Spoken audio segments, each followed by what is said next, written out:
ராகு ராசியில் வந்தால் நீங்கள் சிற்றின்ப பிரியராக மாறிடுவீங்க. சார் தயவுசெய்து ஒன்று புரிஞ்சுக்கோங்க. நான் வந்து உங்களுடைய அன்பு அண்ணனாக சொல்கிறேன், அல்லது ஒரு சக தோழனாக சொல்கிறேன், எப்படி வேணா எடுத்துங்க.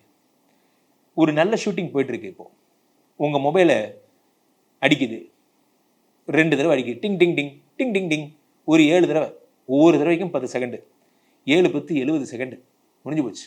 உசேன் போல்ட்டிடம் கேளுங்கள், இந்த 70 செகண்டின் வேல்வி அவர் சொல்லுவார். நான் நிறைய பேட்டிகளில் சொல்லியிருக்கேன்.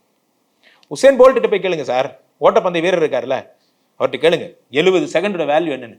சார் ஒன்றும் இல்லை, உங்களுக்கு புரிஞ்ச பாஷையிலே சொல்கிறேன். உங்கள் ஸ்டேட்டஸ் வைக்கிறீங்க, உங்கள் ஸ்டேட்டஸ்க்கு எத்தனை செகண்டு? 30 செகண்ட். 30 செகண்டில் ஒரு ஸ்டேட்டஸ் வச்சு ப்ராடக்ட்டை சேல் பண்ணிடுறான். 30 செகண்டில் ஒரு ப்ராடக்ட்டை சேல் பண்ணுறான். ஆன்மீக உண்மைகள் ஷார்ட்ஸ் 30 செகண்ட் பிச்சுட்டு பறகுது, மில்லியனில் போகுது. அப்படி கன்வெர்ட் பண்ணுவீங்களா? அதை விட்டுட்டு உட்காந்து வெட்டித்தனமா சில பேர்லாம் ஸ்டேட்டஸ் வச்சானா